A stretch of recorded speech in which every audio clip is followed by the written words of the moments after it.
ក្រោយរៀងទឹកអស់500ឆ្នាំអាញាធរជាតិអប្សរាបានស្ដារប្រព័ន្ធទឹកឡើងវិញនៅតំបន់អង្គរ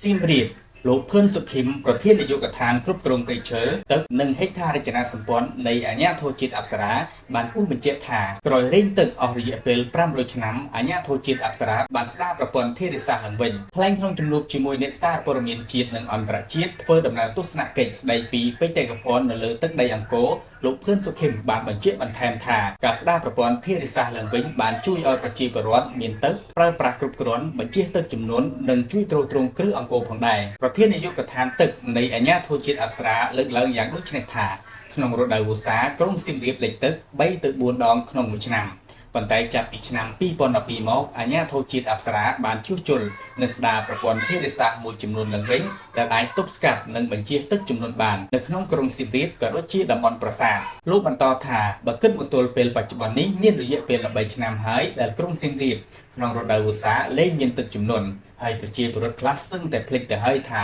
ខេត្តសៀមរាបពីមុនជួបប្រទះនឹងទឹកជំនន់ដែលនាំឲ្យមានផលប៉ះពាល់ធ្ងន់ធ្ងរដល់ប្រជាពលរដ្ឋនិងប្រាង្គប្រាសាទបើតាមលោកភឿនសុខីមការស្ដារឡើងវិញគឺធ្វើតាមលំនាំផ្លូវទឹកបុរាណដែលមានស្រាប់លោកបន្តថាដោយយោងតាមការស្រាវជ្រាវរបស់អ្នកជំនាញទឹកនៅតំបន់អង្គរពិតជាមានសារៈសំខាន់ខ្លាំងមិនត្រឹមតែសម្រាប់ប្រើប្រាស់ប្រចាំថ្ងៃនិងដោះដូរទឹកជំនន់នោះទេពលគឺអាចទ្រទ្រង់ប្រាសាទធំៗដែលជាសម្បត្តិបេតិកភណ្ឌជាតិបានផងដែរប្រាសាទធំៗនៅតំបន់អង្គរបានកសាងឡើងដោយស្រទាប់ខ្សាច់ដូច្នេះទាមទារឲ្យមានប្រព័ន្ធទឹកនៅខាងក្រោមដើម្បីពង្រឹងគ្រឹះប្រាសាទឲ្យរឹងមាំដងសីតេហាប់ណែនព្រោះប្រាសាទមានអាយុកាលរាប់ពាន់ឆ្នាំនិងមានទម្ងន់រាប់ពាន់តោនដែលបណ្ដាលឲ្យប្រាសាទងាយទ្រុឌទ្រោមបើគ្មានប្រព័ន្ធធារាសាស្ត្រនេះបើយោងតាមការបញ្ជាក់របស់លោកភឿនសុខីមប្រធាននាយកដ្ឋានទឹកនៃអាជ្ញាធរជាតិអប្សរាអះអាងថាតាំងពីឆ្នាំ2012រហូតមកដល់ឆ្នាំ